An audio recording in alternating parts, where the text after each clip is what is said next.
자, 그 유효숫자 관련해서는 더하기 빼기는 어떻게 해야 돼요?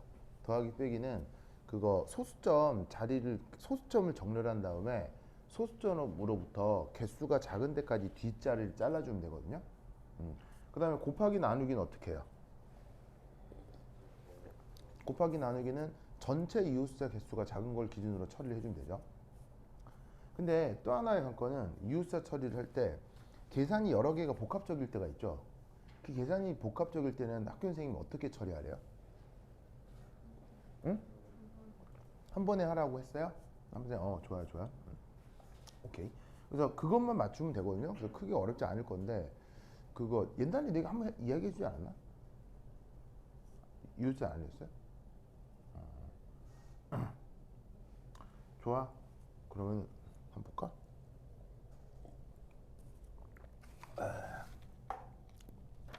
자, 보자. 거기 이웃자 2페이지 한번 볼까? 2페이지. 물질의 상태와 용액.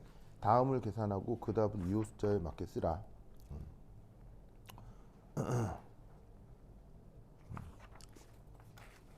자, 그래서 이제 거기 2페이지에 보시면 예제 5가 있죠. 예제 5 찾았어요? 예제 5? 예제 5 있죠. 자, 이거 한번 살펴보도록 합시다. 자, 여기서 요것만 한번 풀어보죠.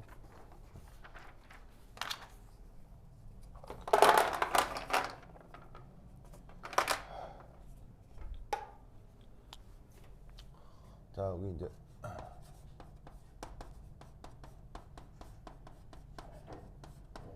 자, 이웃숫자에 대해서 여기 예제 5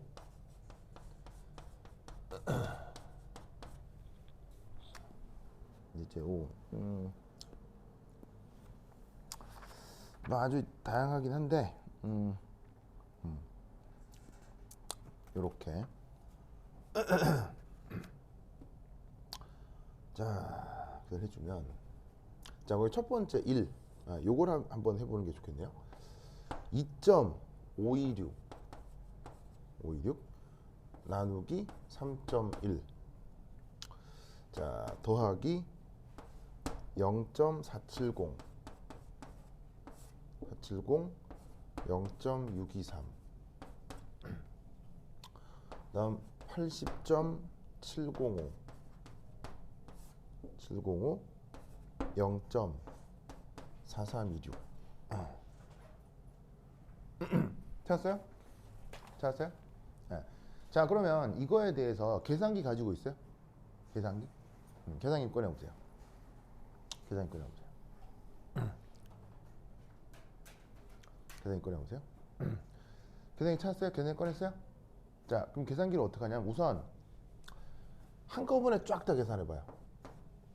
네, 일체 그냥 뭐 이렇게 뭐 이렇게 근사적으로 하지 말고 0.256 나누기 3.1 0.470 나누기 0.623 또 더하기 80.705 나누기 0.4326 해봅시다.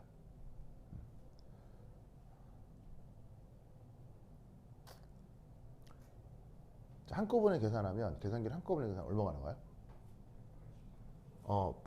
188점 그다음 뭐 나오죠? 1 그다음 2 그다음 7 뭐 등등등등 이렇게 나오겠죠, 그렇죠? 나오겠죠. 자, 그 다음에 요거만 따로 계산해 봅시다. 요거만 따로 계산해 봅시다.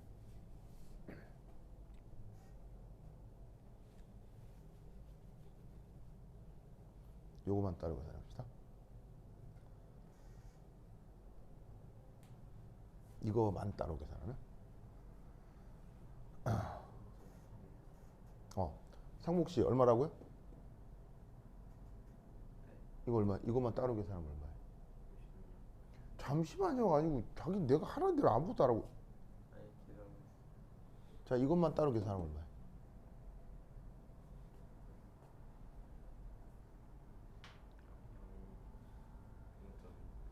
0.81 그다음 4 그다음 8 그다음 요거만 따로 계산하면 상목 씨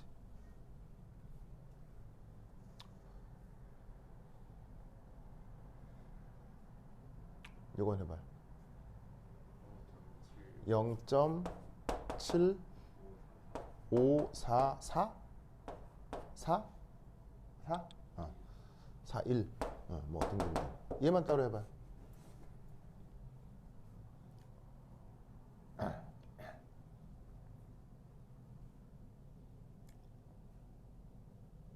얘만 따로 해봐요. 어? 186.55 그다음 8. 오케이. 자, 이런 문제를 풀려고 할 때 우선 수식 전체가 나오잖아요. 그러면 첫 번째 이제 뭘 해주느냐? 수식 전체에 대한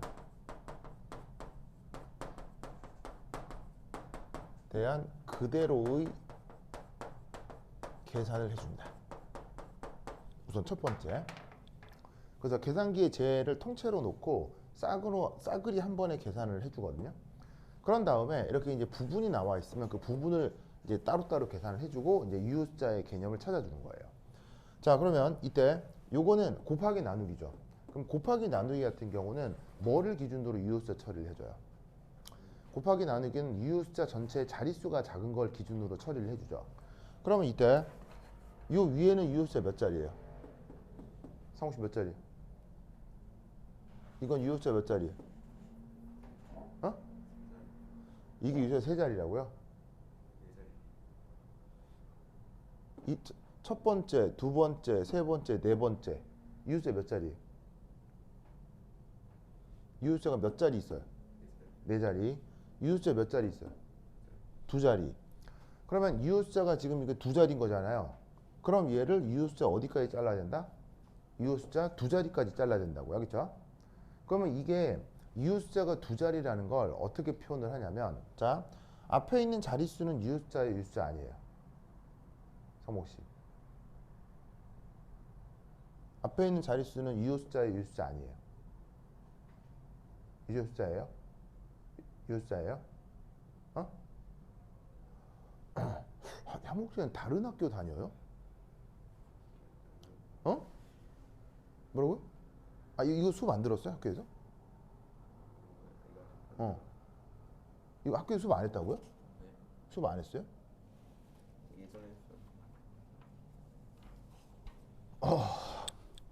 앞에 있는 자릿수는 이웃숫자가 아닙니다. 앞에 있는 0은 이웃숫자가 아니에요. 알겠죠? 그러면 얘는 몇 자리를 기준으로 처리를 하냐면 요거 두 자리를 기준으로 이웃숫자를 자르는 거예요. 그럼 어디까지가 두 자리냐면 앞에 0은 이웃숫자가 아니고, 상무씨 봐. 앞에 0은 이웃숫자가 아니고 0 이후부터가 요까지가 이 두 자리 유효숫자가 되는 거예요. 알겠죠? 자릿수라고 하는 건 그냥 눈에 보이는 그 개수를 뜻해요. 알겠죠? 그래서 얘를 어떻게 써주면 좋냐면, 얘를 이제 이렇게 써주면 편해요. 어떻게 쓰냐면 0.81까지가 유효숫자죠. 0.81까지 유효숫자죠. 그런 다음 이효숫자가 아닌 그 다음 자리 숫자 있죠. 보이세요? 이효숫자가 아닌 그 다음 자리 숫자를 이렇게 아래 첨자로 써주면 구분하기가 좀 편해요. 에? 그럼 이 말이 무슨 말이겠어요? 무슨 말이겠어요? 아, 이효숫자가 얘는 몇 자리다? 두 자리다라는 표시가 되는 거야. 알겠죠? 그 다음 이제 계산의 정확성을 위해서 이효숫자 그 다음 자릿수까지도 남겨두긴 한 건데, 어쨌건 이렇게 표기하면 이효숫자가 두 자리까지다라는 거지. 성우 씨 알겠어요? 자, 그러면 이건 이효숫자 몇 자리예요? 자, 요건 이효숫자의 이효숫자 아니에요. 아니죠? 앞에 있는 0은 이효숫자가 아니라고 했죠? 근데 요거는 이효숫자의 이효숫자 아니에요. 이건 유효숫자 맞습니다. 뒤에 있는 0은 유효숫자예요. 그럼 이거 몇 자리예요? 몇 자리야? 한 자리, 두 자리, 세 자리죠? 이것도 몇 자리예요? 한 자리, 두 자리, 세 자리죠? 그럼 이것도 몇 자리까지 잘라야 돼요? 세 자리까지죠. 그러면 한 자리, 두 자리, 세 자리까지 잘라야 돼요. 그럼 얘는 요까지가 유효숫자니까 얘를 어떻게 써야 된다? 0.754까지만 써야 돼요. 그럼 세 자리라는 걸 좀 표현하기 위해서 뒤에 있는 얘를 아래 점자로 4 이렇게 써도 되죠. 그렇죠? 자, 삼국시 요거 몇 자리예요? 다섯. 몇 자리? 네 자리. 그럼 얘도 몇 자리로 잘라야 돼요? 네 자리로 잘라야 돼요. 그럼 어떻게 되냐면 한 자리, 두 자리, 세 자리, 네 자리. 요까지가 이효숫자예요. 그럼 얘를 쓸 때 186.5까지는 이효숫자고 뒤에 있는 숫자가 다 이효숫자가 아니게 되는 거죠. 알겠죠? 알겠어요? 자, 그러면 얘네들을 이제 더하기를 하는 거예요. 자, 더하기를 할 때는 더하기로 연결돼 있죠. 더하기를 할 때는 어떻게 해야 되죠? 더하기를 할 때는 여기에 있는 요 소수점을 이걸 일치시켜야 돼요. 그래서 저 세 숫자에 대해서 소수점 일치를 시키려면 이렇게 자 0.814 0.7544 186.55 이걸 계산해 주면 된다 이런 말이죠. 아시겠죠? 그러면 소수점이 어디 있냐면 소수점이 요거잖아요. 요렇게 이렇게 되죠? 이렇게 되죠? 그러면 소수점 정렬을 시키고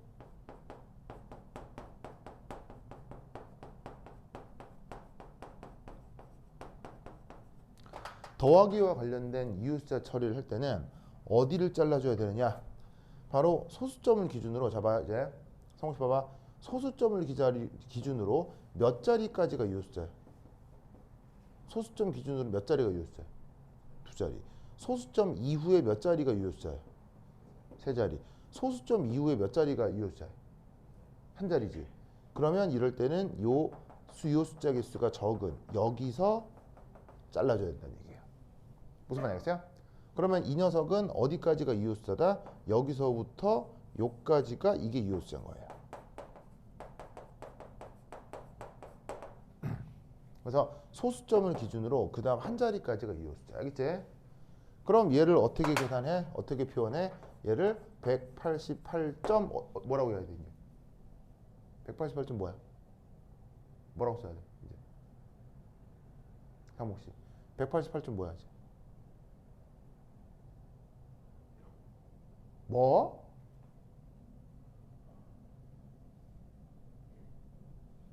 일 아시겠죠? 자, 소수점을 기준으로 몇 자리까지라고요? 소수점을 기준으로 한 자리까지라고 했죠.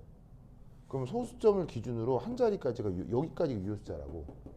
그러니까 188.1 알겠죠?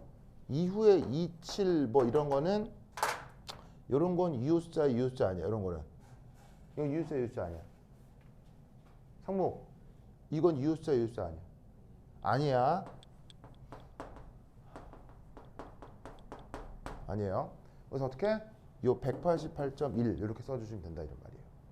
알겠죠? 알겠죠? 그래서 얘는 거기 나와 있는 그 연습 문제들을 풀어보면 뭐 어렵지 않게 할 수 있을 거예요. 네. 다시 뭐라고요? 만약에 이렇게 됐으면 이렇게 써주면 돼요. 그냥 이거 없애고. 네.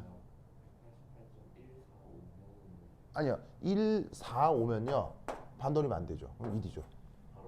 네, 바로 뒤에 거만 보는 거예요. 그러니까 무슨 말이냐면 반올림을 할 때 올리고 그거 안 돼요. 그러니까 뭐냐면 얘를 비교하면 자, 요거와 188.15 이거랑 비교하는 거예요. 즉 뭐냐면 5와 47을 비교하면 47은 5보다 커요, 5보다 작아요? 47은 5보다 작죠. 그럴 경우는 반올림이 안 되는 거죠. 그러니까 47, 82, 6, 6, 6 돼도 얘는 5보다 작은 거 아니에요. 그럼 전체가 반올림이 안 되는 거예요. 반올림은 전체를 통으로 그냥 보는 거예요. 그 통이 5보다 크냐 작냐를 보는 거죠. 그렇죠? 그래서 이제 이 전체가 5보다 크면 반올림이 되는 거고 전체가 5보다 작으면 어떻게 된다? 반올림이 안 되는 거예요. 알겠죠? 그러니까 예를 들면은 188.149999 뭐라고 써야 돼요? 188.2지예요. 그렇죠? 여기까지 딱 잘랐을 때 여기까지가 유효수자라면 이거는 5보다 커요, 5보다 작아. 이 전체가 5보다 작잖아요. 그럼 이게 자르는 거예요. 그렇죠? 그러면 188.115000001 그건 어떻게 쓰는 거예요? 188.2라고 쓰는 거예요. 왜냐하면 얘는 5보다는 더 크죠. 조금이라도 더 크잖아요. 그러면 반올림이 돼서 188.2가 되는 거죠. 됐죠? 그죠? 규빈 졸리죠? 졸리죠? 자는 거 반대. 자, 됐다. 자, 그다음 실험 그다음 그래서 요거 이제 그거 그 유자 해보시고 또 이상한 거 그 얘기를 해봐요. 알겠죠? 해봐. 나중에. 예제 3 한번 볼까요? 예제 3. 예제 3 볼게요. 예제 3. 예제 3. 상목 씨, 봐봐. 예제 3에 재밌는 예가 나오네. 예제 3에 재밌는 예가 나오네. 유효 숫자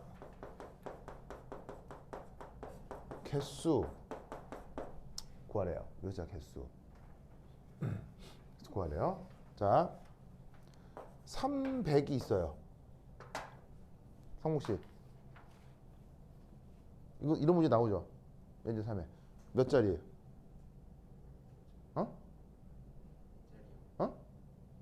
크게 안 들려. 얘는 유효 숫자가 한 자리죠. 그래서 얘는 어떻게 쓰는 거랑 똑같냐면 3 곱하기 10의 제곱. 알겠죠? 숫자를 이렇게 썼을 때 이렇게 자릿수를 표현하는 자리는 그러니까 숫자들은 유효 숫자가 아니에요. 그렇죠? 그래서 300이라고 쓰면 이건 유효 숫자가 한 자리인 거야. 알겠지? 자, 그러면 301이면 유효 숫자 몇 자리야, 상목 씨? 300은 유효 숫자 몇 자리? 이거는 세 자리죠. 그래서 이걸 쓸 때 어떻게 써야 되냐면 3.01 10의 2승. 자, 근데 이 숫자를 표기할 때 어떤 표기 방법도 있냐면 300점 이렇게 표현하는 유효 숫자 표기가 있어요. 그럼 상목 씨 이건 유효 숫자 몇 자리야? 이건 세 자리예요. 이 점이 이 앞자리들이 다 이유 숫자라는 어떤 표현이에요. 그렇죠? 그래서 300점이라고 쓰면 이건 어떤 뜻이냐면 3.00 곱하기 10의 제곱이라는 뜻이에요. 아시겠죠? 그래서 이유 숫자를 쓸 때 이런 표기 방법도 있다라는 거 알아두시기 바랍니다. 됐다. 자, 그다음 3페이지에 이제 실험식과 화학 반응식 나오는데 이 실험식과 화학 반응식 뭐 실제로 해보면 크게 어렵지 않죠. 할만합니다. 뭐 그게 어렵지도 않은 건데.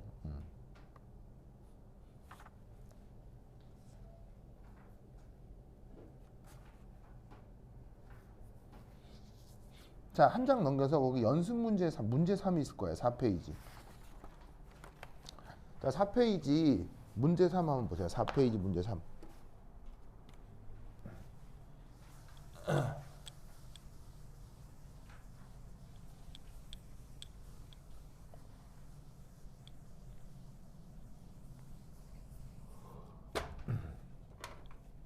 자, 그 다음에 볼 건 질량 분석이라는 테크닉이에요. 자, 그래서 거기 4페이지에 보시면 문제 3이 있을 거야.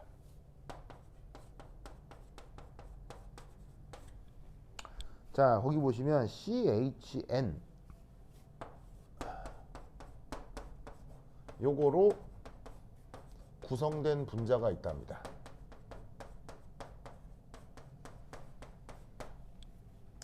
자, 있는데 어떤 화합물을 여기 이제 전체가 0.1156g. 그래서 얘가 0.1156g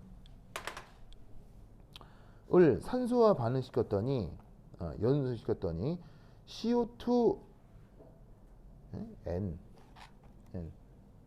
CO2와 0.1676의 H2O가 모아졌다. 이 실험의 화학식은. 자, 그래서 얘를 우선 연소 반응을 시킵니다. 그러면 얘는 탄소, 수소, 질소로 구성된 건데, 자, 얘를 누구랑 반응시킨다? O2. 왜냐하면 연소라는 말의 뜻이 뭐예요? 연소라는 말의 뜻이 뭐예요? 바로 산소와 반응하는 걸 연소라고 했죠. 산소와 반응하는 걸 연소라고 했죠. 알겠죠? 알겠죠? 자, 그럼 이때 산소랑 반응시켜서 탄소 때문에 이산화탄소가 만들어지고 수소 때문에 H2O가 만들어졌다. 알겠죠? 자, 지금 주어져 있는 반응식은 화학 양론을 맞추지 않은 거예요. 화학 양론 맞추지 않고 그냥 이산화탄소 H2O가 만들어졌다. 아시겠죠? 자, 그런데 이 녀석은 이산화탄소와 H2O만 만들어졌을까요? 이산화탄소와 H2O만 만들어졌을까요? 모두 만들어졌을까요? 이산화탄소와 H2O. 자, 그럼 잘 봐. 그래서 여기에 있는 이산화탄소가 얼마나 만들어졌다고 돼 있어요? 0.1638 g 만들어졌고 H2O는 0.1676 이게 만들어졌다고 했죠? 무슨 말이죠? 그러면 얘만 만들어졌느냐? 아니에요. 여기서 뭐가 만들어질 수도 있냐면 NO, NO2, N2O, N2O5 알겠죠? 알겠죠? 이런 식으로 질 속의 산화물이라고 하는데 걔네들의 혼합물이 잔뜩 섞이게 돼요. 그래서 질소가 들어가면 단일 산화물질이 만들어지지 않아요. 굉장히 다양하게 자글자글 나오는 거예요. 근데 지금 문제에서는 얘가 있다, 얘가 몇 그램인지 데이터가 있어요, 없어요? 데이터가 없죠. 그래서 어떻게 되냐면 이것에 대한 데이터가 없다는 거죠. 아시겠죠? 그래서 이제 보통 수능형 문제에서는 질소가 들어간 문제는 안 나와요. 근데 이제 이거 어떤 일반학 책에 아마 이거 중달책에 있는 연습 문제 같은데 그래서 학교 선생님이 이걸 이제 가지고 온 거지. 자, 하지만 여러분 잘 봐요. 이산화탄소에 있는 요 탄소 있죠. 요거. 이거는 철저하게 어디서 왔다고 가정을 하는 거예요. 요 샘플에서 왔다고 가정을 하는 거예요.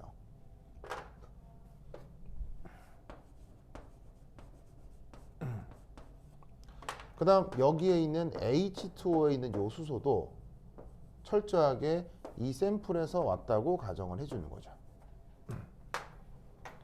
아시겠죠? 그렇다면 이것으로부터 우리는 이런 생각을 해볼 수 있습니다. 자, 이때부터 이렇게 풉니다. 자, 보세요. 자, 여기서 이제 뭐라고 해볼 수가 있냐면 이렇게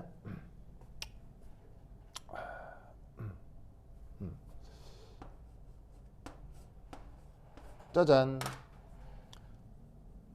자, 뭘 계산해 보냐면 바로 탄소만의 몰수를 계산해 보겠어요.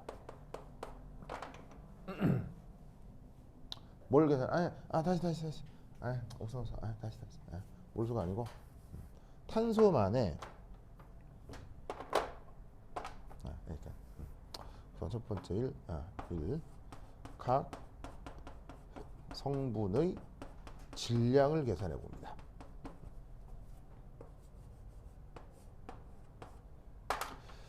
자, 그러면 이제 요 질량을 이제 이렇게 내가 m으로 표현을 하고요. 자, 그러면 요 탄소만의 질량을 0.1638로 어떻게 구할 수가 있냐면 이렇게 구할 수가 있겠죠.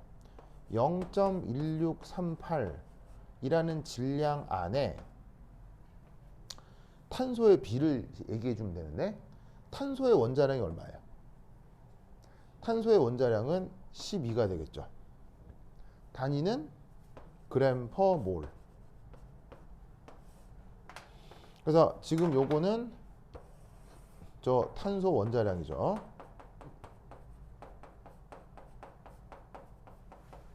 이거를 뭐 44로 나눠야죠. 자, 44는 뭐예요?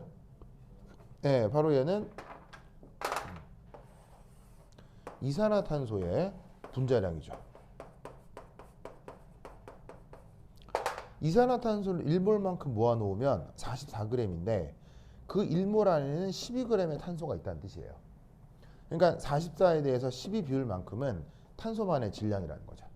그래서 탄소만의 질량을 이렇게 표현할 수 있어요. 알겠죠? 오케이? 자, 그러면 조금 이제 예쁘장하게 표현하면 0.1638 곱하기 12 over 44g 됐죠? 자, 그 다음 마찬가지로 누구 계산을 해주냐면 수소 계산을 해줍니다. 수소는 어디 포함되어 있냐면 이 H2O에 포함되어 있죠. 질량이 얼마예요? 0.1676 그래서 0.1676g 안에 자, 수소 원자량 얼마예요, 상복씨? 수소 원자량 얼마예요? 1이죠. 1g per 몰이에요. 자, 그리고 H2 분자량 얼마예요? 18이죠. 16이라고요? 16이라고 그랬죠. 18 16이라 그랬잖아. 네? 16이라 그랬지.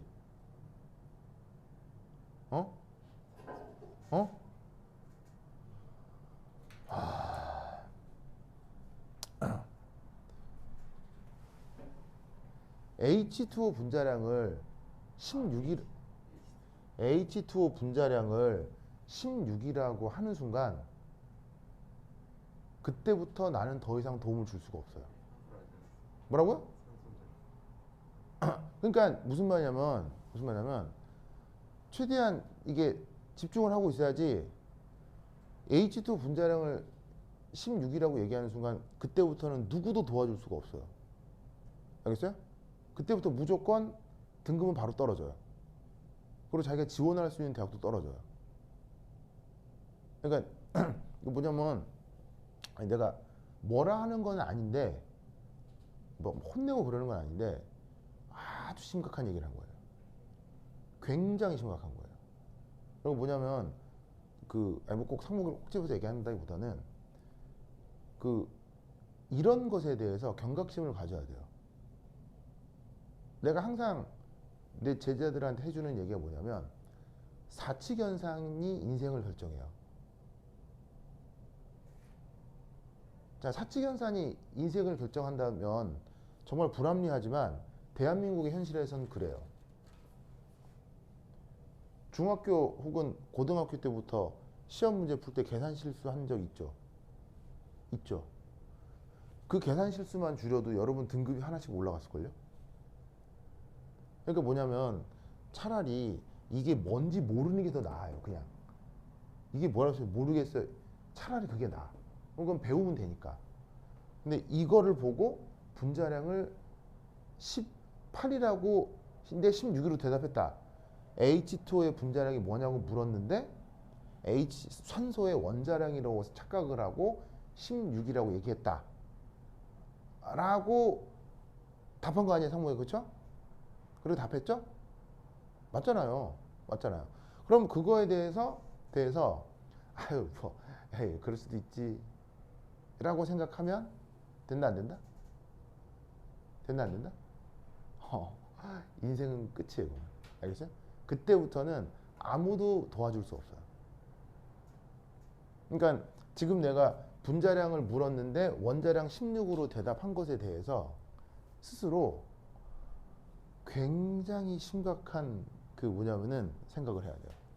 아, 이걸로 내 내신이 결정 나겠구나. 다른 것도 아니고.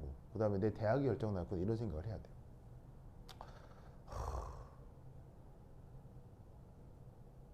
잠시 이거 심각한 건지 알겠어요?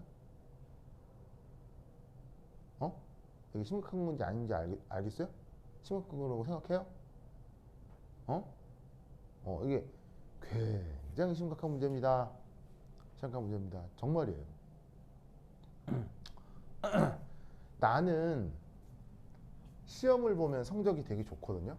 어떤 시험을 보건 성적이 좋은 편이에요. 그러니까 나는 그래서 내가 그거 성적이 이제 그 2000년도 서울대 화학과 대학원 입시에서 내가 4등 했거든요. 4등 했어요. 그리고 저기 GR이라고 막 화학 시험 치는 거 있는데 전 세계 화학과 졸업생들 대상으로 한꺼번에 치는 거 있는데 거기서 내가 상위 1% 들었거든요. 시험 치는 걸로 보면 나는 탑 클래스예요. 탑 클래스예요. 그러면 왜 그러느냐? 상국 씨, 지금 내가 하는 얘기 좀 잘 들어봐요. 잘 들어봐요. 나는 이런 숫자를 볼 때 있잖아요. 숫자를 볼 때 굉장히 심각하게 봐요. 굉장히. 어떻게 심각하게 보냐면 숫자에 대해서 아무도 믿지 않아요. 누구도 안 믿냐면요. 나는 내 스스로도 안 믿어요. 내 스스로도 안 믿는다는 게 무슨 말이냐면 자, 0.1638g이 누구의 질량이죠? 0.1638이 누구의 질량이에요? 생성된 이산화탄소의 질량이죠. 라고 인식하는 나를 난 안 믿어요. 이산화탄소의 질량이 0.1638이라고 내가 지금 인식하고 있잖아요. 그 인식하고 있는 나는 나를 안 믿어요. 상무가 이게 무슨 말인지 알겠어요? 무슨 뜻인지 알겠어요? 실제로는 얘가 H2O의 질량이었는데 내가 잘못 텍스트를 읽어서 이거의 질량이라고 착각한 게 아닐까? 라고 나는 나를 의심해요. 무조건 의심해야겠어요? 그래서 어떻게 하냐면 이산화탄소의 질량이 0.1638g이라고 내가 다른 녀석의 숫자를 잘못 읽은 게 아닐까? 라고 해서 텍스트를 다시 봐요. 다시 봐서 이산화탄소 1638 이산화탄소 1638을 미니멈 3번 이상 다시 확인해요. 상무가 무슨 말인지 알겠어요? 알겠어요? 이러한 의심을 나는 계산의 단계마다 계속해요. 계산의 단계마다 계속해요. 왜겠어요? 왜 이 계산의 단계마다 이런 의심을 왜 계속하겠어요? 나를 안 믿는 거예요. 그 숫자를 내가 이런 거죠.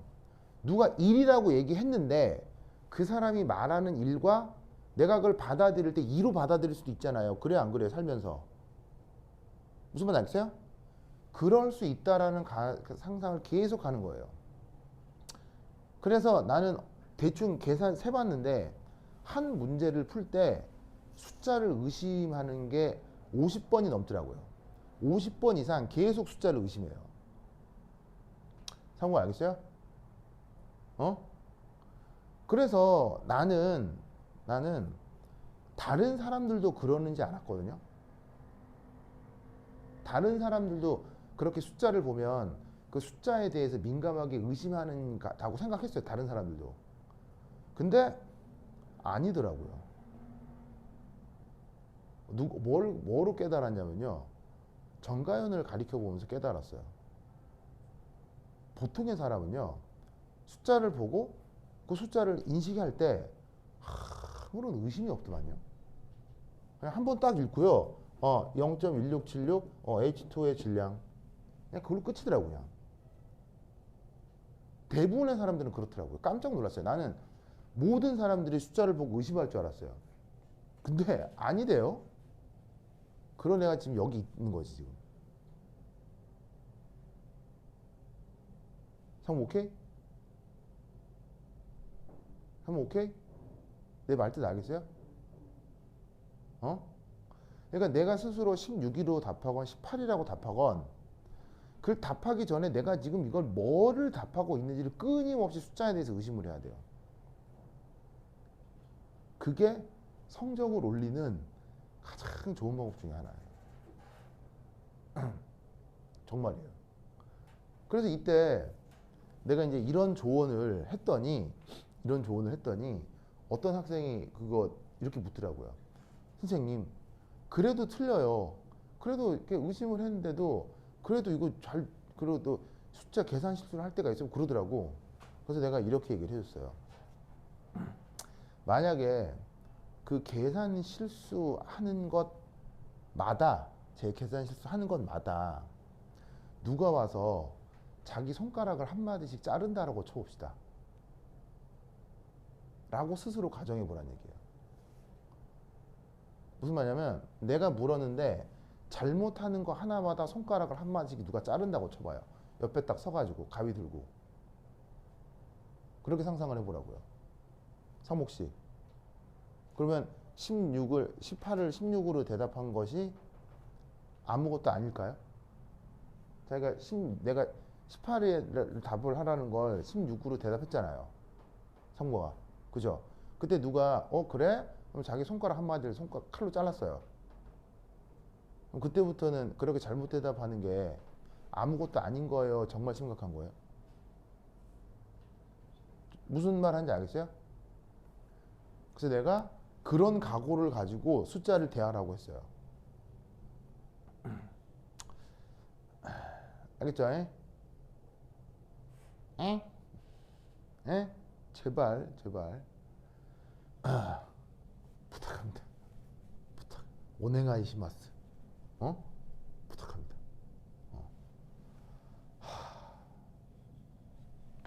자, 그래서 H2의 분자량은 18g/몰이죠. 자, 이때 여기에 자, 성욱씨 이렇게 계산하면 돼요. 뭐 하나 더 처리해야 돼요. 바로 곱하기 2를 해야 되죠. 2. 자, 왜 2 해줘야 돼요? H2O 안에는 이렇게 수소가 몇 개 들어있어요? 2개 들어있죠? 감안해서 여기에 2를 곱하면 되겠습니다. 그럼 얘는 0.1676 곱하기 2 18g 이렇게 되겠네요. 알겠죠? 자, 그럼 이것으로부터 질소의 질량은 이제 어떻게 구해주면 될까요? 질소의 질량은 전체 질량이 0.1156이죠. 에서 누구 질량을 빼주면 되겠어요? 바로 여기에 있는 탄소하고 수소 질량을 빼주면 되겠죠. 그럼 탄소, 수소 질량을 이렇게 써보도록 하죠. 그래서 이때 사용하고 있는 이 등호, 성국씨, 이 등호의 원리는 뭐예요? 저 등호의 원리는 뭐예요? 어? 저 등호의 원리는 뭐예요? 크게. 질량 보전이 되겠죠.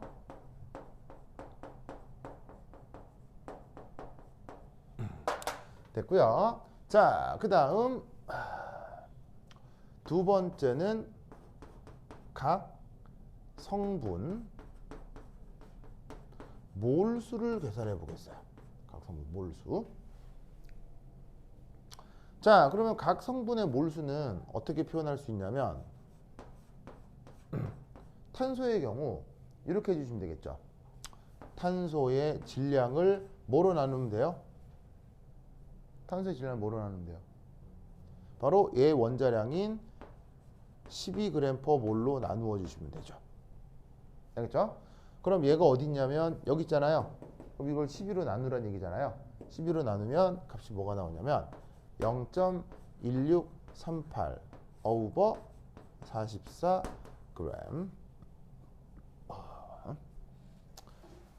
그램이래. 그램이 아니죠. 그램이 아니고 뭐예요? 단위는? 단위 뭐예요? 얘를 요거로 나누면 단위가 몰로 바뀌죠. 몰. 자, 그 다음 마찬가지로 슈쇼. 자, 어떻게 계산하면 돼요? 슈쇼의 질량을 뭐로 나누죠? 수소의 질량을 1g/몰로 나눠주면 되죠. 그럼 질량이 있으니까 1로 나눠주시면 0.1676 곱하기 2 18g 이렇게 되겠어요. 됐죠? 그 다음 질소의 몰수는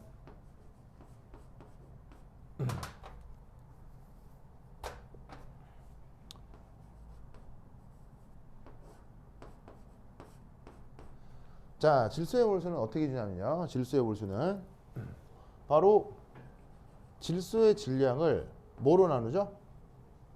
질소의 원자량인 14g/몰로 나누죠. 그러면 여기 있는 이 숫자를 그대로 0.1156 빼기 탄소 질량이 얼마냐면 0.1638 곱하기 12 나누기 44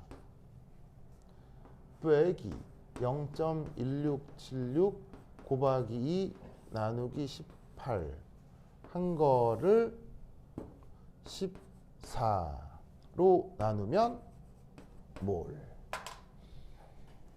됐죠? 됐어요? 됐습니까? 됐죠? 됐죠? 자, 그럼 이때 여기 줄게요. 이제 여기 준다. 여기 준다. 그럼 이것도 필요 없네. 여기 줄게요. 여기 줄게요.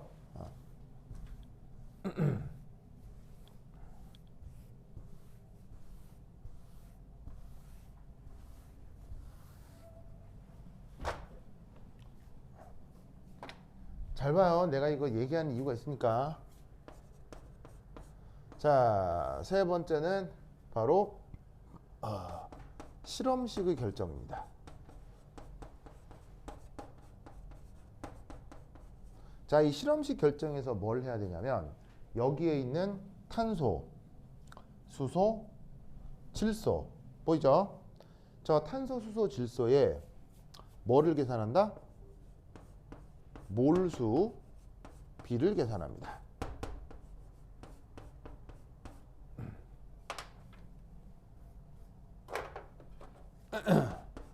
몰수비를 계산합니다. 그래서 어떻게 하라는 거냐면 요거 때 요거 비를 계산하라는 얘기입니다. 무슨 말 알겠죠? 알겠어요? 이때 이것 때 요거 때 요거에서 자연수 비를 찾아내야 되거든요. 이때 어떻게 하느냐? 이렇게 계산합니다. 자, 계산기 들고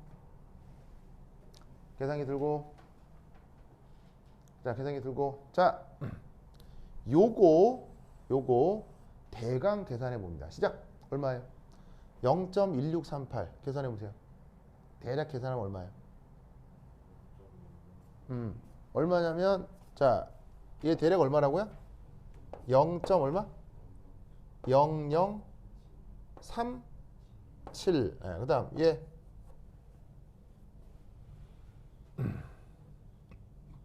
몇로 합니까? 0.01 8. 그다음 얘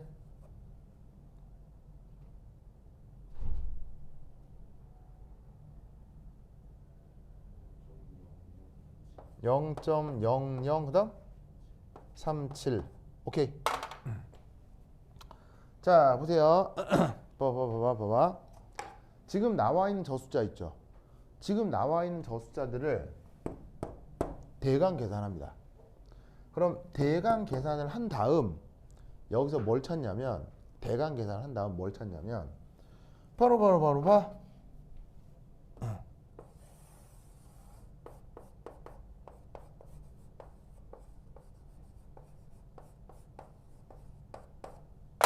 그 값이 제일 작은 것을 하나 찾습니다. 알겠어요? 물론 지금은 얘하고 얘가 값이 같죠? 그럼 얘하고 얘가 값이 같기 때문에 대략 어떤 뉘앙스인지는 알겠지만 어쨌거나 얘하고 얘 여러 개 중에서 가장 값이 작은 것을 찾습니다. 알겠죠? 그러면 얘를 어떻게 해주느냐? 이 가장 값이 작은 것을 자 보세요. 가장 값이 작은 것을 항상 1로 만들어줍니다. 가장 값이 작은 걸 뭐로 만들어준다고요? 1로 만들어줍니다. 알겠죠? 1로 만들어줍니다. 그러면 이 말은 무슨 말이냐면 b를 구하는데 얘를 1로 만들어주라는 얘기는 가장 작은 걸 1로 만들어준다는 얘기는 얘를 어떻게 하라는 얘기예요? 얘를 0.1638 분의 44 곱하기 0.1676 곱하기 2 분의 18 대 44 0.1638 곱하기 0.1156 빼기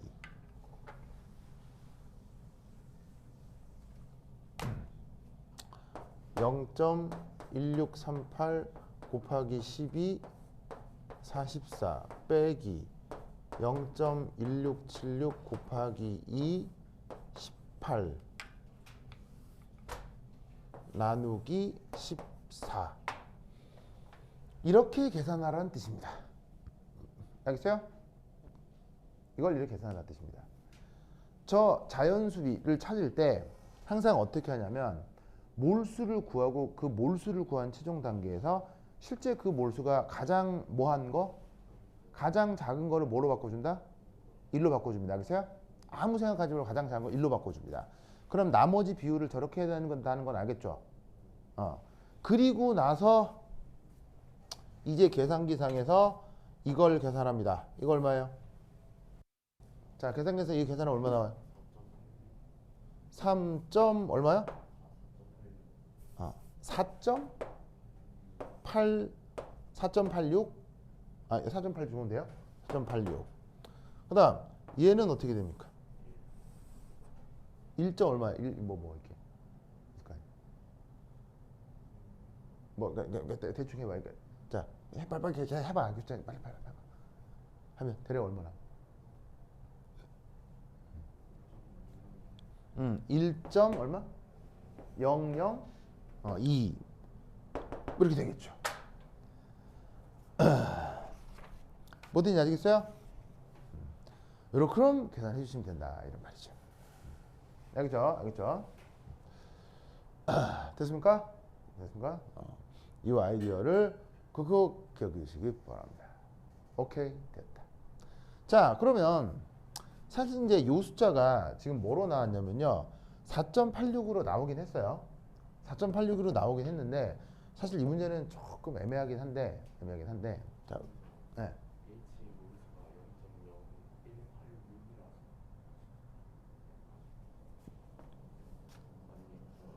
뭐 몰수라뇨? 어디요? 어디요? 뭐가요?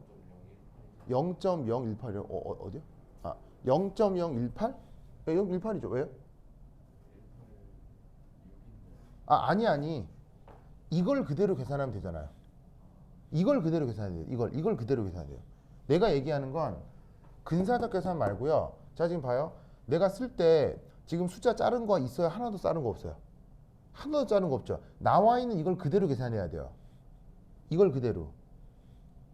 그걸 원하는 거예요. 그럼 얼마예요? 이걸 다시 그대로 계산해야 된다고. 이거 그대로. 5.002? 거 봐요. 이 숫자를 그대로 계산해야지. 어쩐지 이상하더라.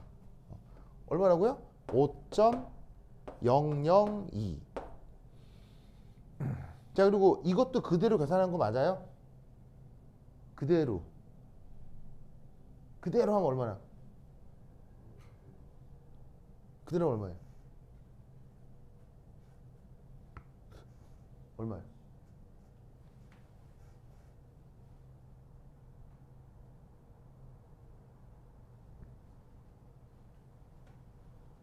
그냥 숫자 일체 자르지 말고 나와 있는 걸 그대로 계산하라는 얘기예요. 얼마예요?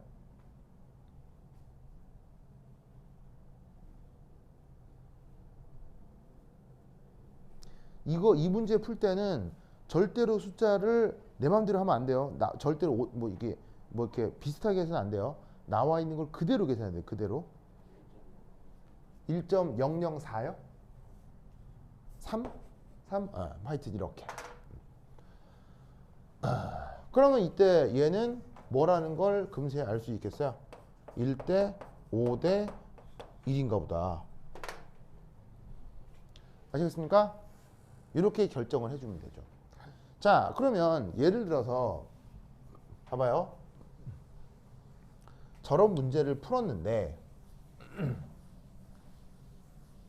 자, 봐봐.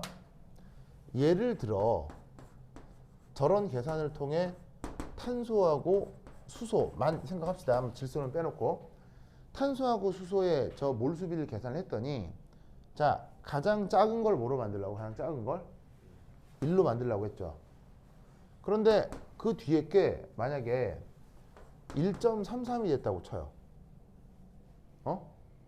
그럼 1대 1.33은 자연수 B예요? 자연수 B 아니에요?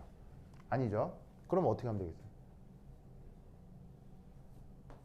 2로 바꿔주는 거예요. 알겠어요?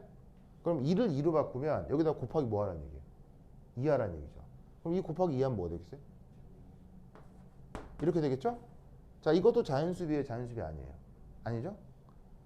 그럼 2를 또 뭐로 바꿔줄까요? 3으로 바꿔주는 거예요. 그럼 여기다가 3배 하라는 얘기죠.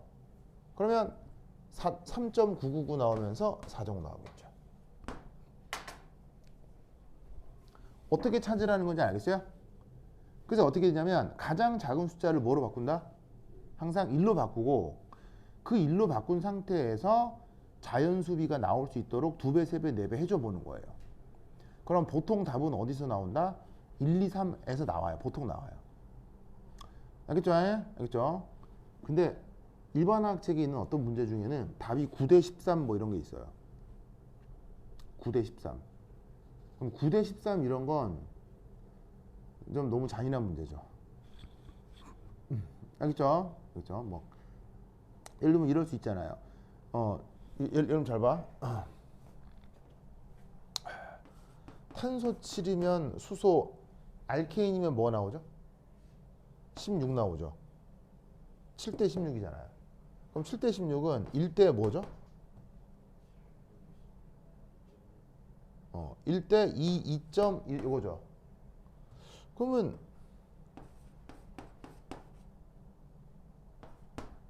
이 구분 될까요? 안 될까요? 쉽지 않아요. 무슨 말 알겠어요? 그냥 1대 2라고 착각할 수도 있다고요.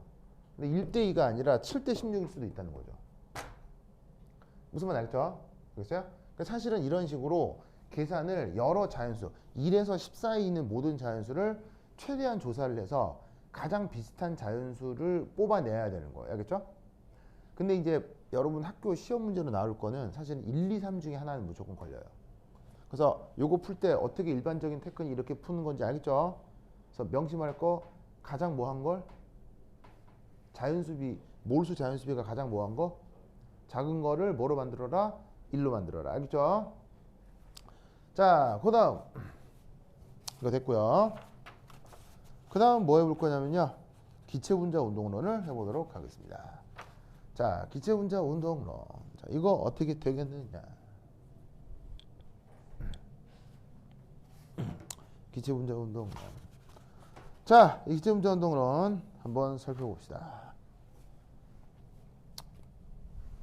자, 여기 있습니다. 줄게요. 여기 줄게요.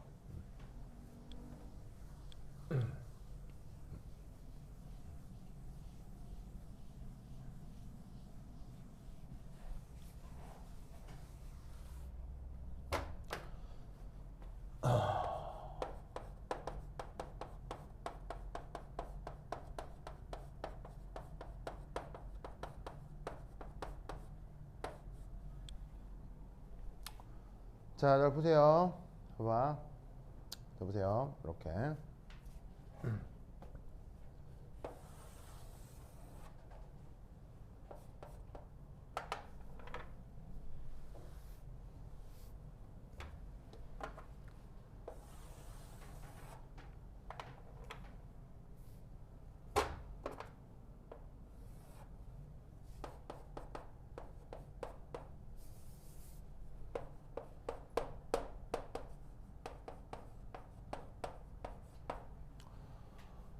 구 형태의 그릇이 있습니다. 필기 준비하세요. 필기 준비하세요. 이거 시험에 나올 수 있어요. 잘 봐요. 교재에 기체분자 운동론 증명하는 과정이 나오기 때문에 이거 시험에 나올 수 있어요. 잘 봐요. 자, 구 형태의 그릇이 있다고 칩시다. 그럼 구 형태의 그릇이니까 반지름은 당연히 뭐? 반지름은 R이라고 하겠습니다. 반지름이 R인 구 형태의 그릇이 있습니다. 자, 여기에 짜잔,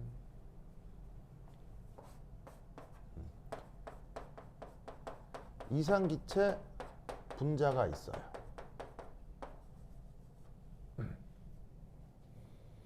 자, 이상기체 분자, 이놈 알갱이 한 개의 질량은 M, 그리고 요 총 개수는 대문자 N이라고 하겠습니다. 그래서 알갱이 하나의 질량은 M인데 저 안에 N개가 들어있다고 치겠습니다. 알겠죠? 알겠죠? 자, 그래서 이때 얘가 여기서 어떻게 슝 하고 움직입니다. 그래서 이 녀석의 속력을 V라고 하겠습니다. 속력을 V라고 하겠습니다. 자, 그리고 이때 여기서 쾅 하고 충돌하겠죠? 쾅 하고 충돌하겠죠? 알겠죠?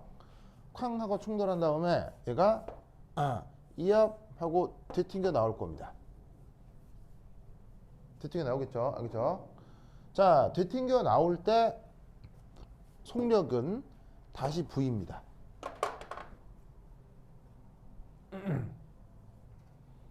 보이세요?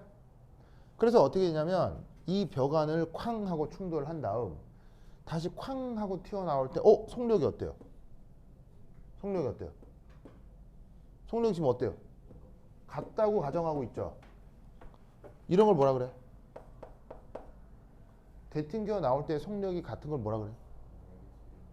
이걸 완전 탄성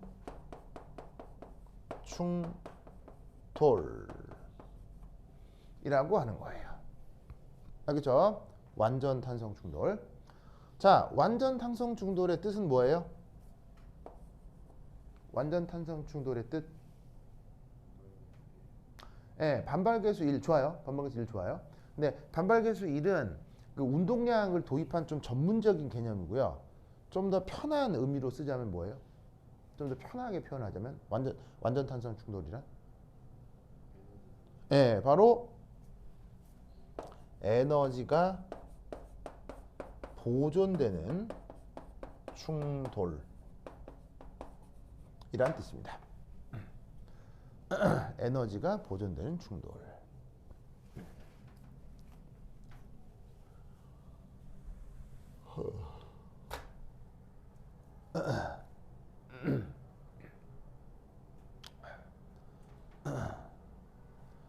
좋았어.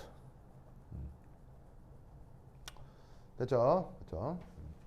자, 그럼 이때 여기서 1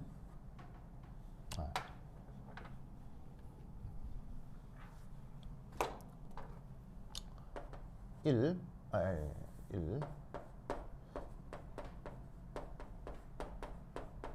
입사각과 어떻게 된다? 입사각과 비행거리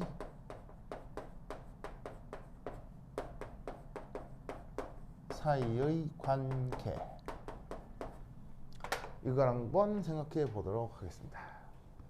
자, 우선 여기서 요 입사각 얘를 시타 비행거리는 L 이라고 해보도록 하겠습니다. 자, 그러면 이 말은 무슨 말이냐? 요 충돌을 조금 더 이제 단면적으로 재구성을 좀 해보면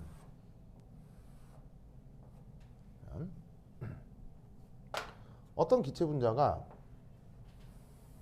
날아옵니다. 그럼 여기서 쾅 한 다음 다시 또 쾅 할 거고 쾅 할 거고 이걸 끊임없이 계속 반복하겠죠. 맞나요? 맞아요, 맞아요? 맞아요? 그래서 어떻게 되냐면 쾅 계속 쾅 하겠죠. 자, 그럼 이때 여기에서 짜잔 중심이 있습니다. 그럼 아시다시피 여기서부터 여기까지 거리는 얼마죠? R이죠. 왜냐하면 뭐라고 했으니까요? 9라고 했으니까요. 아시겠죠? 9라고 했으니까요. 상호 씨 오케이? 그럼 이때 비행거리 L이라고 하는 건 뭐냐면요. 바로 어떤 충돌과 그 다음 충돌 그 사이의 거리를 요거를 L이라고 하자 이런 말이에요. 그래서 보시다시피 어떤 충돌과 바로 그 다음 충돌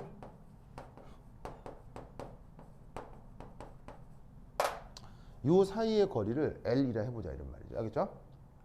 자, 그럼 이때 요 사이 거리도 이게 R이면 이것도 R이고 이것도 R이죠?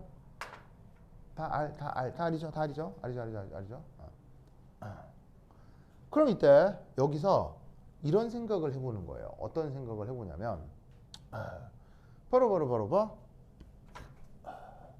여기가 보시다시피 여기 여기가 R이고 여기가 R이란 말이에요. 그럼 이때 여기서 우리는 어떤 생각을 해볼 수가 있냐면 여기가 C타면 여기도 자연스럽게 C타가 되겠죠. 왜? 이게 뭐일 테니까 이등변 삼각형일 테니까.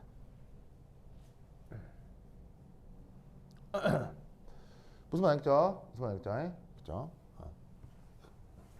그런데 이때 우리는 여기도 C타인 것을 알 수 있어요. 왜일까요? 즉 여기가 C타면 여기가 C타고 여기가 C타면 여기가 C타고 여기서 우리는 어떤 생각을 할 수 있냐면 아까 완전 탄성 충돌이라고 했죠. 기억나요? 완전 탄성 충돌의 의미가 뭐라고 그랬어요? 에너지가 보존되는 충돌이라고 했죠. 에너지가 보존되는 충돌의 가장 또 하나의 뭐냐면은 그 특징은 바로 뭐하고 뭐가 같죠? 입사각하고 반사각이 같다는 얘기예요. 즉 무슨 말이냐면 여길 돌아다니는 기체 분자는 에너지 보존이 될 때 입사각과 반사각이 항상 같아요. 그런데 이게 이등변 삼각형이기 때문에 한 번 시타로 입사하면 그 다음은 시타 계속 각도가 똑같은 거예요. 즉 얘는 묘하게도 한 번 입사각이 정해지면 그 입사각이 영원해지는 거예요. 알겠어요? 자, 만약에 입사각이 0도라면 어떻게 돼요? 0도. 입사각이 0도는 어떻게 해요? 0도. 입사각 0도라고 뭐예요? 입사각 0도라는 게 여기서부터 들어올 때 이렇게 들어오는 거예요. 그럼 반사각 뭐겠어요? 0도란 얘기예요. 무슨 말 알겠어요? 0도 이렇게 충돌하는 기체도 있다는 거예요. 무슨 말 알겠습니까? 0도.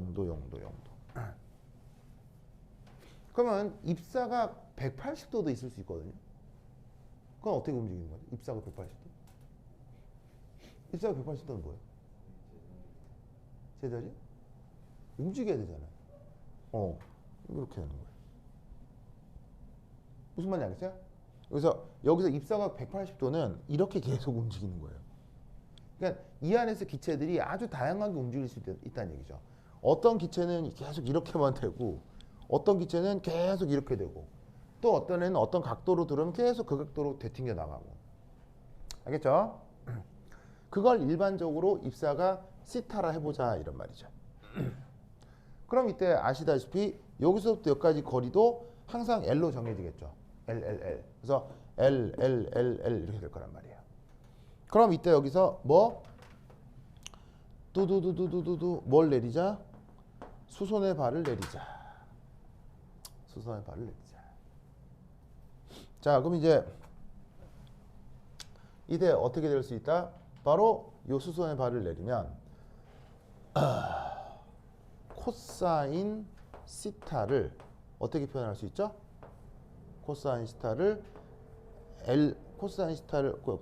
뭐야? 이게 여기서부터까지 R이니까 R분의 2분의 L 이렇게 표현을 해볼 수가 있겠죠. 알겠죠? 그럼 여기서 우리는 요 L이라고 하는 걸 어떻게? 2R 코사인 시타이구나. 이걸 알 수 있겠네요. 됐나요? 됐죠? 그래서 여기서의 충돌과 관련된 요거 알겠죠? 요거 꼭 기억해 주세요. 알겠어요? 됐다. 좋아. 자, 그럼 이때 여기서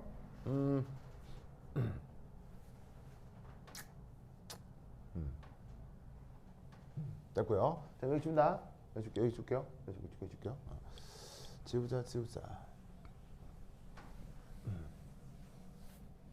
자, 그 다음 두 번째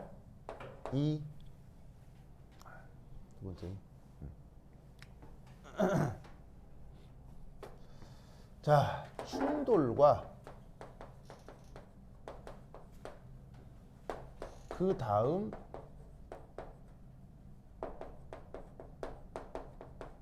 충돌 사이에 걸린 시간을 t라고 합시다. 자, 충돌과 충돌 사이에 걸린 시간을 t라고 하자는 말은 여기서 한번 쾅 했죠? 여기서 한번 쾅 했죠? 그 다음 날아서 쾅 할 거 아니에요. 이것도까지 걸린 시간을 t라 해보자. 그럼 이때 우리는 이 t를 어떻게 생각해 볼 수 있느냐? 바로 봐. L over V. 이렇게 생각을 해볼 수가 있어요. 자, L이 뭐예요? 거리죠? V가 뭐예요? 속력이죠. 즉 거리를 속력으로 나누면 시간인데 이 거리가 충돌과 충돌 사이의 거리잖아요. 맞죠? 맞죠? 자, 그러면 얘를 여기에 넣으면 어떻게 되겠어요? 2r 코사인 시타 분의 v.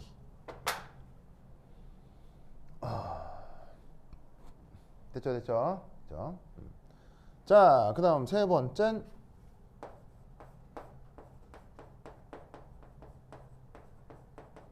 운동량 보존 관계를 살펴보도록 합시다. 자, 운동량 보존 관계라니 요겁니다. 자, 얘는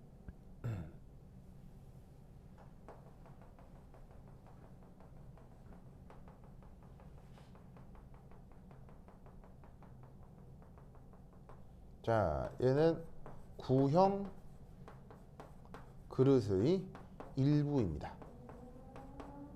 거기에 지금 쭉 그려놓은 건 바로 어떤 접평면이에요.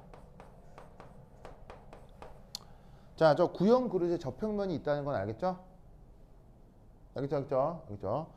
자, 이 기체 분자가 이렇게 날아오고 이렇게 날아갈 예정입니다. 알겠죠? 그래서 여기서 쾅 할 텐데 이때 이 각도는 몇 도고요? 시타, 여기도 시타겠죠. 맞죠? 자, 그러면 이 날아오는 녀석의 속력 V죠? 날아가는 속력도 V죠? 그럼 이때 우리는 여기서 어떤 생각을 해볼 수가 있냐면 바로 이쪽 속력 성분은 뭐라고 생각할 수 있겠어요? 바로 여기가 시타니까, 자, 예를 들면 이렇게 성분 분해를 했을 때, 네, 보시다 여기가 시타면 어디가 시타야? 여기가 시타인가? 맞아요? 아니야, 어디가 시타야? 헷갈려. 어디가 시타야? 아닌데, 여기 시타 아닌데? 여기 시타가 아니고, 여기가 시타지? 여기 시타지. 그렇지. 시타지? 자, 그럼 이때 여기에서 요만큼이 V 코사인 시타지. 맞아요? 그 다음 이만큼 뭐야? V 사인 시타지. 자, 그럼 여기서도 마찬가지로 이렇게 되겠지? 그럼 여기 시타니까 여기 시타지. 그럼 여기가 V 코사인 시타고 여기가 V 사인 시타지. 맞아요? 성우씨 맞아요? 맞죠? 그럼 여기서 알 수 있는 사실은 뭐예요? 얘하고 얘는 변해요, 안 변해요? 안 변하네. 알겠죠? 그런데 이때 여기서 이 성분하고 이 성분이 어때요? 이게 방향이 바뀌는구나.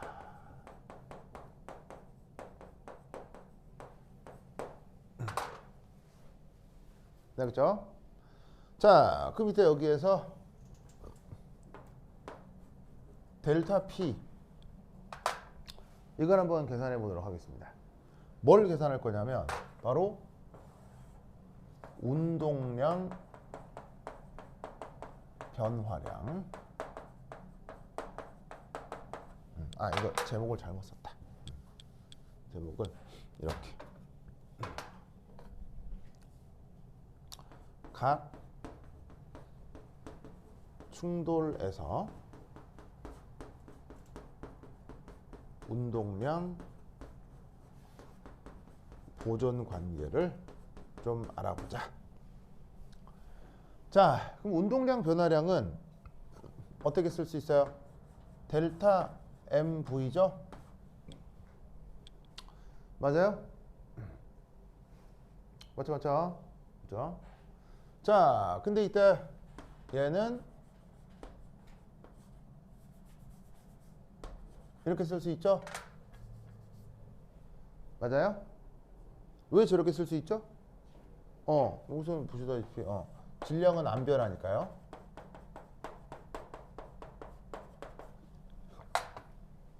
그럼 얘를 어떻게 쓸 수 있느냐? 이렇게 m 한 다음에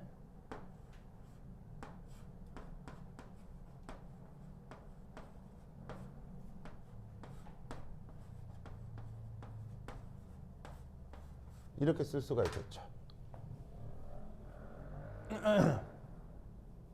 맞아요? 상욱씨 맞아요?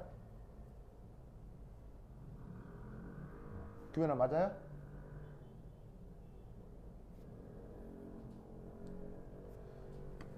자, 변화량이니까 빼주는 거죠. 빼는 게 뭐냐면 이게 변화량이란 뜻이거든요. 그런데 여기에 요 부분하고 요 부분을 보시면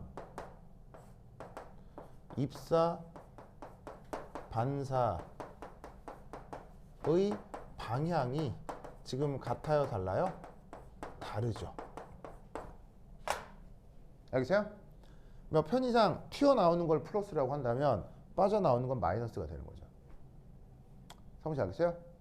서로 방향이 다르니까 방향이 다름을 부호로 표현해 준 거예요. 알겠죠? 그 방향이 다른 것까지를 빼줘야 되니까 저렇게 계산을 하면 된다는 얘기죠. 알겠죠? 그러면 이거 계산하면 상국씨 뭐 되겠어요? 뭐 돼요? 뭐야? 계산하면 2mv 코사인 시타. 알겠죠? 2mv 코사인 시타.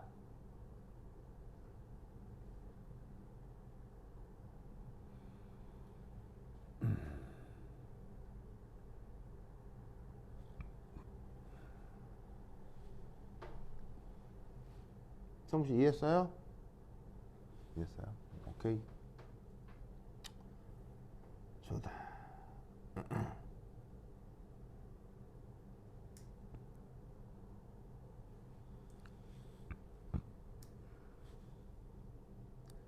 됐죠? 자, 그 다음 뭐 해볼까요?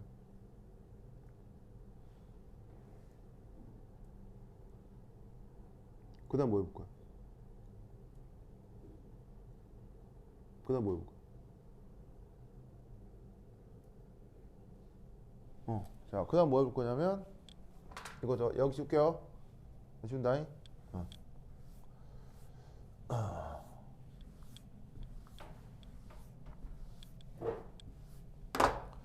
자, 그 다음은 뭐냐? 4. 각 충돌마다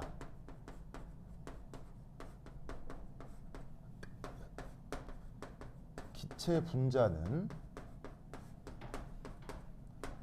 그 그릇 면에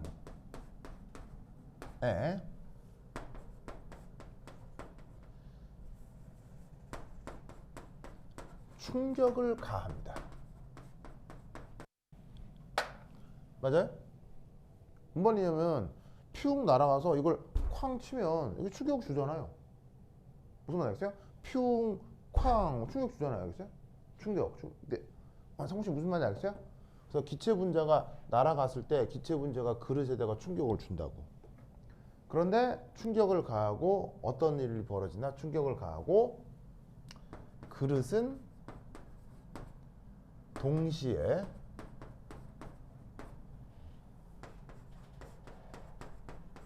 분자의 반 작용력을 가합니다.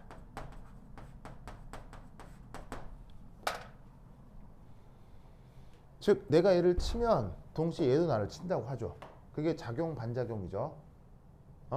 왜냐하면 내가 얘를 치면 내가 얘를 치는 것만 벌어지는 게 아니라 벽이 다시 또 나를 그 힘으로 그대로 치는 거예요. 그래서 내가 치는 순간 벽에만 충격을 주는 게 아니라 치는 순간 내 손도 충격을 받는 느낌을 받을 수밖에 없다는 얘기예요. 이게 바로 뉴턴 역학의 핵심인 작용 반작용 법칙이죠. 어? 어? 자, 그러면 어떻게 된다? 그 반작용력이 그 반작용력이 기체 분자에 어떻게 되겠어요? 외력으로 작용하는 겁니다.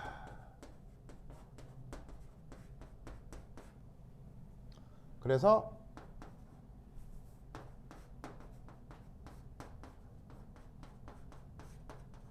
기체 분자의 뭐?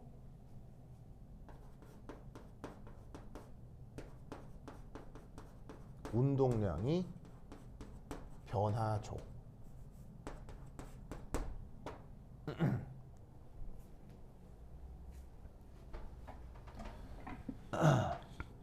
자, 여러분 운동량 보존되나요? 운동량 보존돼요, 안 돼요?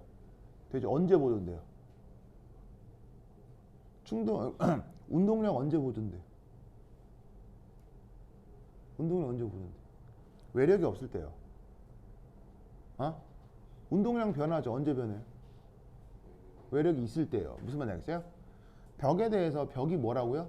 벽이 지금 반작용력을 주기 때문에 그 반작용력이 외력을 작용해서 뭐가 일어난 거다? 이 운동량 변화가 일어난 거라 이런 말이에요. 무슨 말 알겠죠? 알겠어요? 그래서 어떻게 된다? 운동량을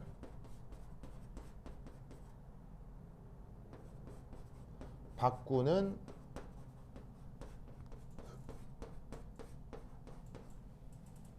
그 외력을 계산하겠다는 얘기예요. 그걸 어떻게 F라고 쓰고 다른 말로는 이렇게 쓸 수도 있어요. 얘는 기체 분자가 벽에 가하는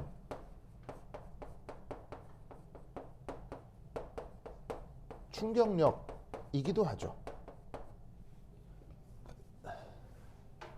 왜냐하면 충격력하고 반작용력은 항상 그 크기가 같기 때문이에요. 네, 그죠? 그러면 그 외력을 어떻게 표현할 수 있다? 이렇게 표현할 수 있죠. 델타 P, 델타 T. 운동량 변화가 일어난 그 시간 간격으로 저 외력을, 저 충격력을 표현할 수가 있죠. 그러면 아까 운동량 보존 얼마였어요? 아니, 운동량 변화량 얼마였어요?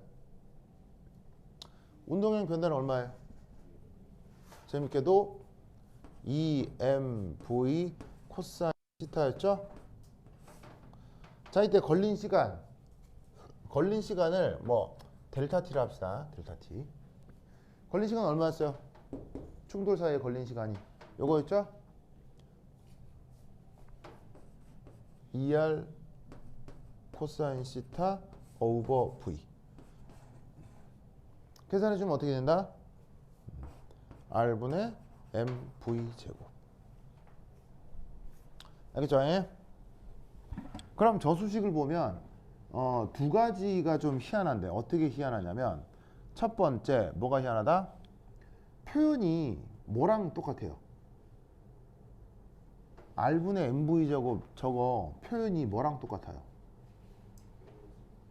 에너지요? R분의 MV 제곱 저거 표현이 뭐랑 똑같아요?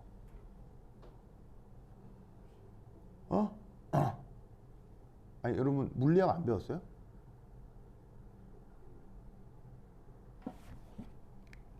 여러분 그거 뉴턴 물리학 F 이퀄 ma 배웠어요 안 배웠어요? 배웠죠? 배웠는데 저 표현을 몰라요?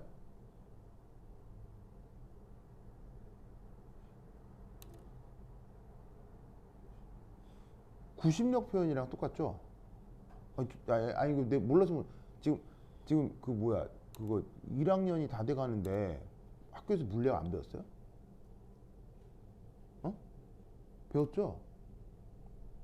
근데 구심력을 안 배웠어요, 학교에서? 규민이 했어요, 안 했어요? 근데 저거를 처음 보아요? 알고 있죠? 여러분 이상해. 이상해. 저 구심력 표현이랑 같아요, 알겠죠? 알겠어요? 그 뭐 우연의 일치긴 한데 뭐 표현은 그렇다고요. 그다음 또 하나 재밌는 사실은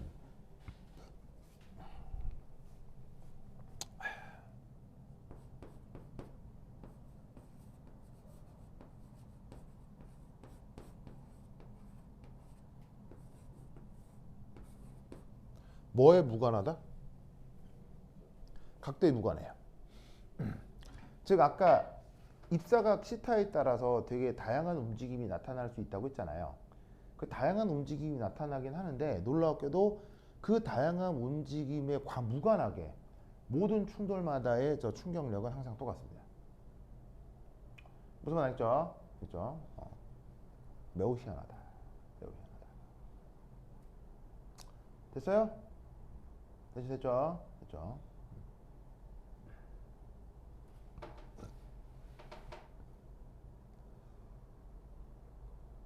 어휴.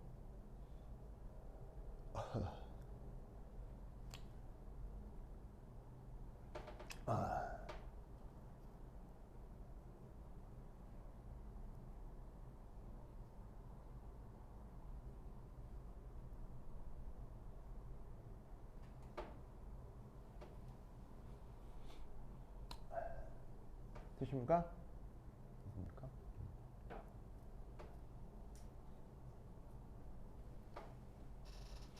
됐다.